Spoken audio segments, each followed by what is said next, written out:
नाजरीन, सुहेल अफरीदी को CM KP के बनाया गया है और उसके बाद से एक बहुत ज़्यादा डिबेट इमर्ज हुई कि क्या सुहेल अफरीदी के क्या स्टेप्स होंगे, क्या वो काम करेंगे, क्या वो दोबारा से एग्रेसिव पॉलिटिक्स ला सकेंगे, क्या वो सड़कों पे निकलेंगे, क्या वो कोई ऐसी एहतजाजी जो तहरीक है उसको लीड करेंगे जो इमरान खान साहब को रिहा करवा सके। अब अगर थोड़े से पसे मंजर में जाएं तो सुहेल अफरीदी साहब को इसलिए ही वजीर आला बनाया गया कि वो आकर जो एक वो सियासत है, एहतजाज की सियासत और जो एक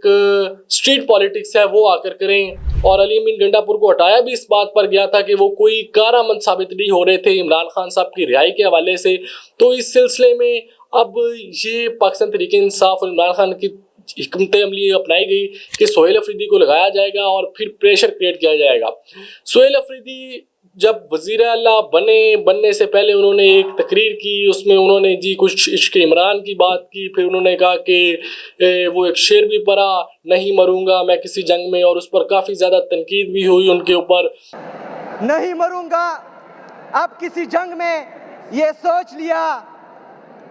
मैं अब की बार इश्क इमरान में मारा जाऊंगा। उसके बाद उन्होंने कहा कि अपने लीडर की रिहाई का आज से काम शुरू कर दूंगा, यानी कि वो एक बहुत ज़्यादा एग्रेसिव किस्म की तकरीर थी। और उसके बाद लग रहा था कि पता नहीं वफाक और हुकूमत के दरमियान क्या क्या पचीदियाँ पैदा होंगी। लेकिन उसके बाद जो शहबाज शरीफ साहब हैं पाकिस्तान के वज़ीर आज़म, वो टेलीफोनिक रब्ता करते हैं, सुहेल अफरीदी को मुबारकबाद देते हैं। फिर सुहेल अफरीदी की जानिब से बानी पीटीआई से मुलाकात करवाने की दरख्वास्त की जाती है, जिसकी पर शहबाज शरीफ साहब की जानिब से कोई जवाब नहीं दिया जाता। उसके बाद अब जो एक स्टेप लिया जाता है सुहेल अफरीदी साहब की जानिब से, वो दरख्वास्तें करते हैं, मुख्तलिफ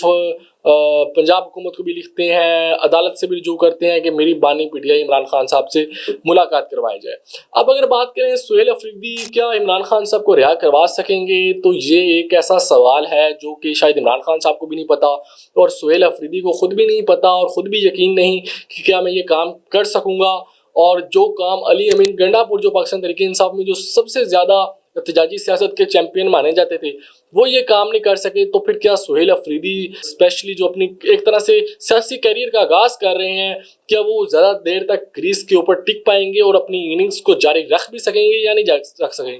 अच्छा, एक बात तो हमें देखने को मिली है कि सुहेल अफरीदी साहब जब नॉमिनेट हुए थे तब उनके बयानात और वज़ीर आला की कुर्सी पर बैठने के बयानात में खासा फ़र्क है। अब वो गरज चमक नज़र नहीं आती। अब उन्होंने अपने लहजे को भी थोड़ा सा डाउन किया है। अब वो ज़्यादा वायलेंस की बात भी नहीं करते, वफाक के साथ मिलकर चलने की भी बात की है उन्होंने। उसके अलावा अफगानिस्तान के मसले पर भी स्टेट का साथ देने का उन्होंने ऐलान किया है। तो ये कुछ चीज़ें, कुछ ऐसे स्टेप्स उन्होंने किए हैं जिससे यही लगता है कि ये सुहेल अफरीदी साहब भी अली अमीन गंडापुर की तरह वफाक के साथ कोऑपरेट करेंगे और कोई ऐसी हरकत नहीं करेंगे जिसकी वजह से वफाक और केपी के हुकूमत में कोई प्रॉब्लम्स क्रिएट होंगी। अब यहाँ पर जो एक डिबेट इमर्ज हो रही है वो ये हो रही है कि जी इमरान खान साहब की चीफ मिनिस्टर्स की सिलेक्शन पर बहुत ज़्यादा सवालियात निशान उठाए जा रहे हैं कि जैसे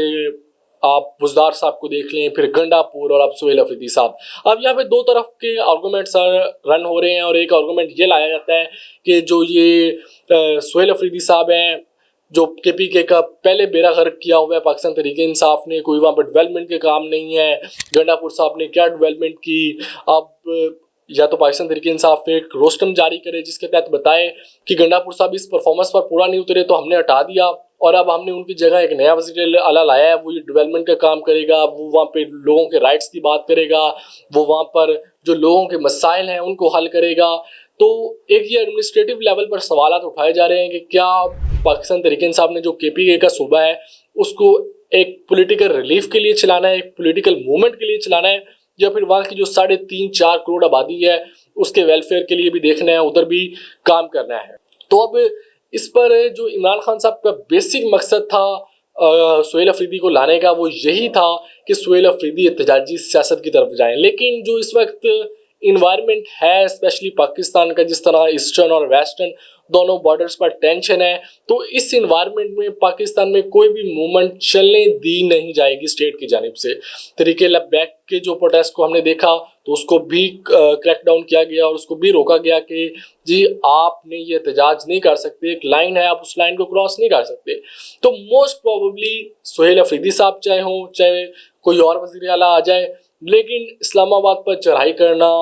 और इस्लामाबाद पर वो लाखों लोग लेके आ जाना, वो एक मूवमेंट चलाना, तो ये तो कभी भी रियासत की जानिब से बर्दाश्त ना किया जाएगा और ना करने दिया जाएगा। इसके अलावा शायद मुज़ाकरात की राह खुल जाए, कोई सोहेल अफरीदी साहब कोई खोल लें जो अली मीर गंडापुर साहब नहीं खोल सके थे, तो इमरान खान साहब को कोई आर्जी रिलीफ मिल जाए, जिस सिलसिले में कलीमा खान साहब ने तो एक तरह से आप कहते हैं ऑफर भी की। उन्होंने कहा कि जी इमरान खान साहब को पैरोल पे रिहाई कर दे दी जाए तो वो अफगान और पाकिस्तान का मसला हल करेंगे। यानी कि अब यहाँ तक बात आ गई है कि अब पाकिस्तान तहरीक इंसाफ चाहती है कि किसी ना किसी तरीके एक हफ्ते 2 हफ्ते इमरान खान साहब बाहर आ जाएं, चाहे वो किस सूरत में आ जाएं, लेकिन एक दफ़ा उनको थोड़ा सा रिलीफ मिले और वो एक दफ़ा बाहर आने चाहिए। तो अब ये सवाल अभी तक यहाँ पर ही मौजूद है कि क्या सोहेल अफरीदी साहब इमरान खान साहब को रिहाई दिलवा सकेंगे या नहीं, ये तो आने वाले दिनों में ही देखा जाएगा।